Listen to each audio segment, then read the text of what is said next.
Daf Yomi, Tractate Bava, page 57b, the top of the page, continuing from Abaya's objection, is asking Esvei to the opinion of Rabbi Yosef from a Braita. Top of the page is low in Mamar to B'Shomer Chinam, 57b on the top. No, if you say that this is the halacha with regard to an unpaid bailee who pays a double payment, shall you also say that this is the case with regard to a paid bailee who does not pay a double payment? Abaya states his objection, and if it enters your mind to say that an armed bandit is considered like a thief, it turns out,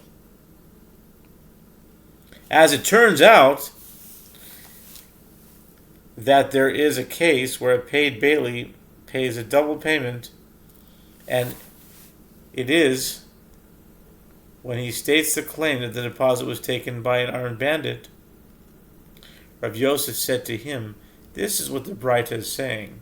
No, if you say that this is the halacha with regard to an unpaid bailee who pays a double payment for any claim that he makes concerning the theft of the item, if he is subsequently found to be lying, shall you also say that this is the case with regard to a paid bailee who pays a double payment for a false claim only when he states the claim that the deposit was taken by an armed bandit?" Abaya raised an objection to the opinion of Rabbi Yosef from that which is taught in another Braita. The Torah states with regard to a case where one borrows an object or an animal from another, and it breaks or dies. Shvura umesa. He shall pay restitution, shalem yishalem. Exodus 22:13. I have derived only that the borrower is liable in a case where the object or animal breaks or dies. But from where do I derive that he is also liable if it was stolen or lost? You can state the following a fortiori inference. And just as a paid bailee, whom the Torah rendered exempt in a case where the item breaks or dies, it nevertheless is liable for a case of theft or loss, then with regard to a borrower who is liable even if the item breaks or dies, is it not logical, all the more so that he is liable for theft or loss? And this is an a fortiori inference that has no refutation. And if it enters your mind to say that an armed bandit is considered like a thief, why is this an argument that has no refutation? It can be refuted as follows. What is notable about a paid bailee? He is notable in that he pays double payment if he states the claim that the deposit was taken by an armed bandit, whereas a borrower does not pay a double in such a case, but only the principal amount.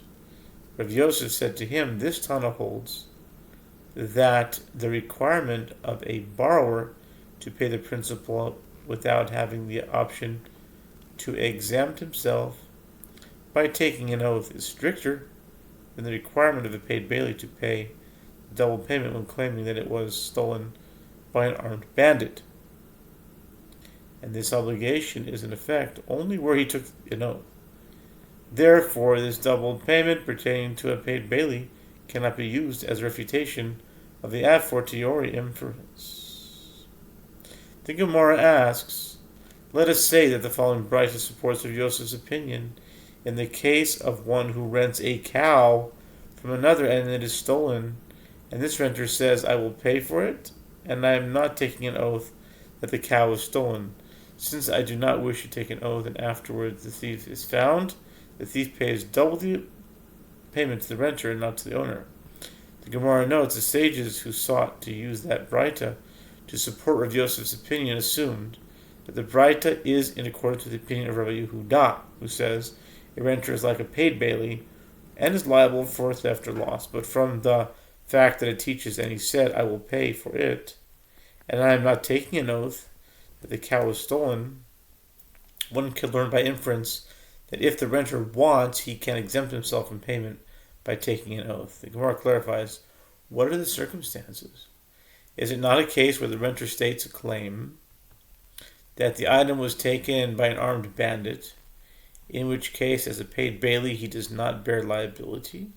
And despite this, the Braita teaches, and if afterwards the thief was found, the thief pays the double payment to the renter. Conclude from it that an armed bandit is considered like a thief. The Gemara says, in rejection of this proof, do you maintain that this Braita is in accordance with the opinion of Rabbi Yehuda, who says that a renter is considered like a paid bailee? Perhaps this Tana holds in accordance with the opinion of Rabbi Meir, who says that a renter is considered like an unpaid bailee, and on account of that he is absolved of responsibility even if he claimed it was a regular theft.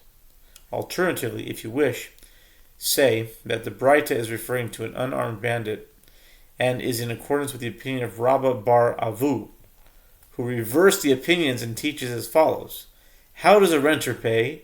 Rabbi Meir says he has the same liability as a paid bailee, whereas Rabbi Yehuda says he has the same liability as an unpaid bailee.